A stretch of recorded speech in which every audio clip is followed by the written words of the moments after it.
Lors d'une précédente vidéo dont le lien apparaît sur la fiche à l'écran, va regarder cette vidéo si ce n'est pas encore fait, nous avons discuté des corps soumis à des systèmes de force. En guise d'exemple, un anneau tiré de part et d'autre par des cordes, la chute d'un corps sous l'effet de son poids et ralenti par la résistance de l'air, la position verticale d'un crayon en équilibre sur une table est soumise à son poids et à la réaction de la table.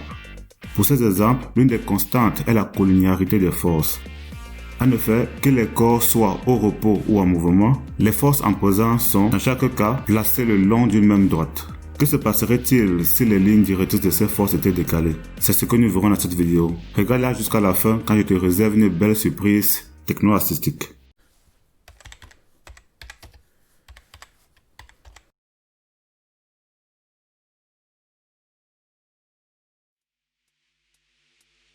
Reprenons le crayon en équilibre sur sa pointe et inclinons-le afin de désaligner les forces qui s'y exercent. On constate que le crayon tombe dans un moment de rotation autour de sa pointe. La pointe du crayon, point d'application de la force de la réaction de la table, ne se déplace quasiment pas alors que le centre de gravité du crayon effectue une course circulaire jusqu'à l'arrêt. C'est ce sujet que l'effet de la réaction sur la chute du crayon est nul, sinon elle devrait au premier chef influencer son point d'application. Et donc le mouvement de rotation est principalement dû au poids du crayon. Alors que les deux forces sont d'amplitude égale, pourquoi l'une d'elles entraîne-t-elle la chute du crayon et l'autre non? Pour répondre à ces questions, identifions les différences entre ces forces.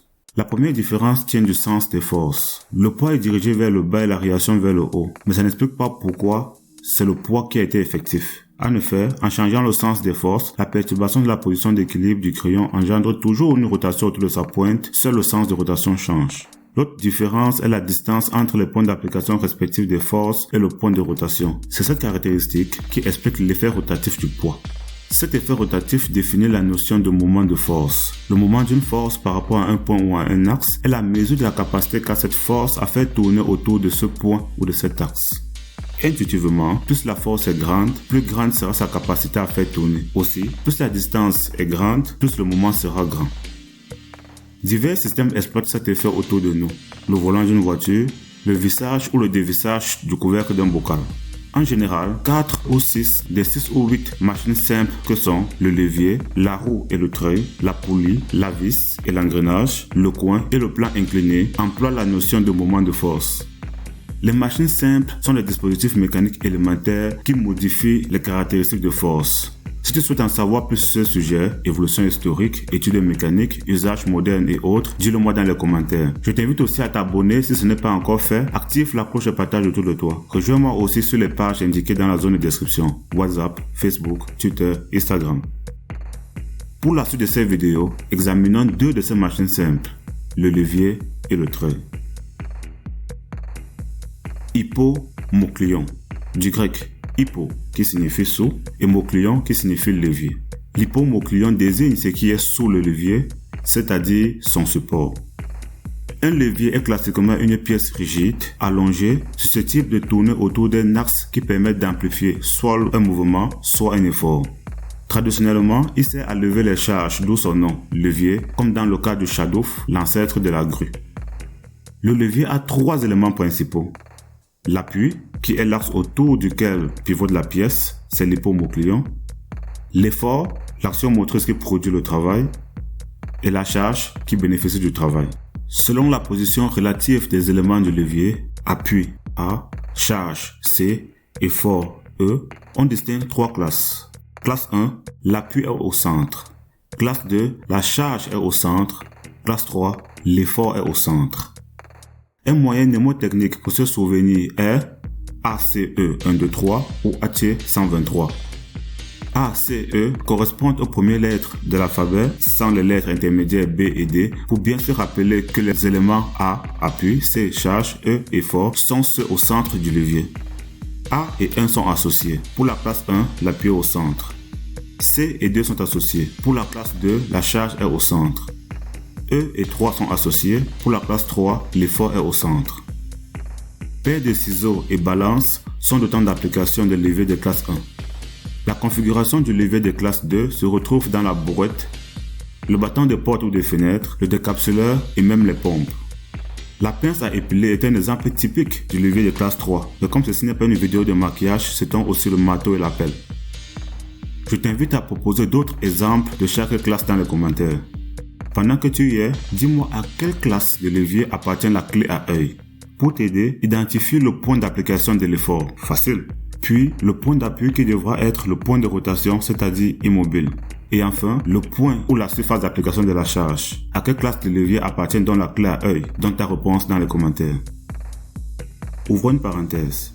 Il est courant de considérer qu'Archimède eût déclaré « Donnez-moi un point d'appui et avec mon levier, je soulèverai le monde » ou une de ses variantes.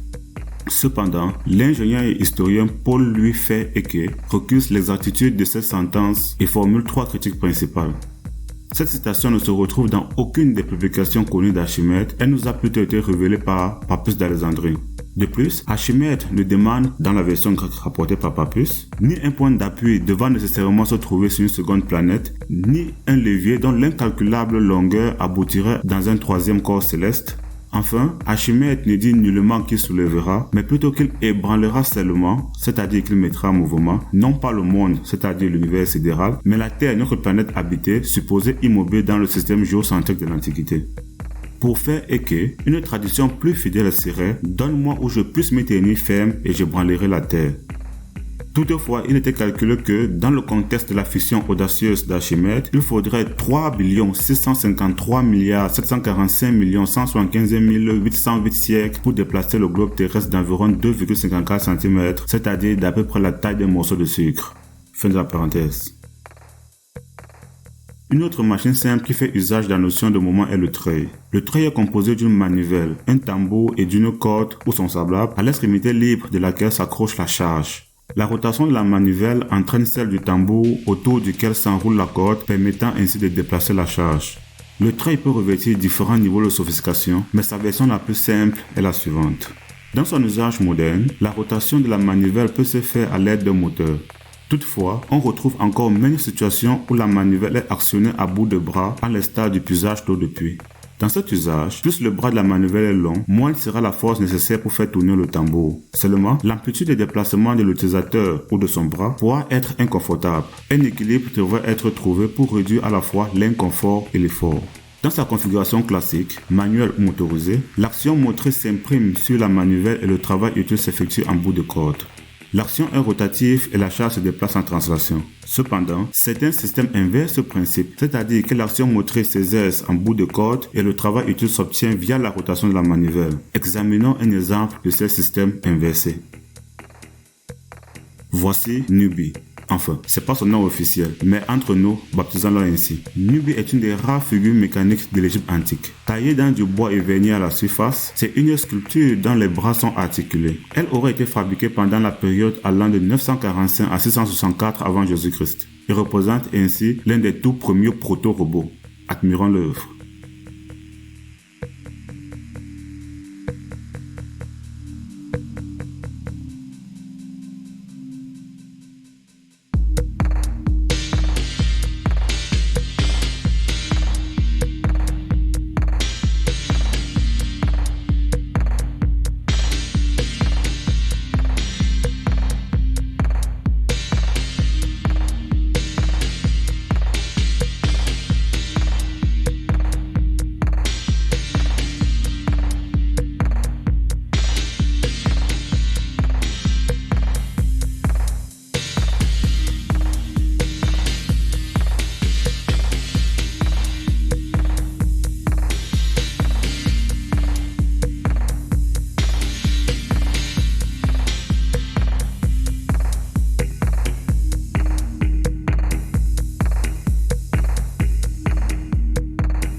Son bras gauche n'a pas été retrouvé, on pense qu'il aurait pu avoir cette forme en V. Son bras droit est rattaché au buste par un axe de bois. L'axe retient le bras par une liaison ténor-mortaise.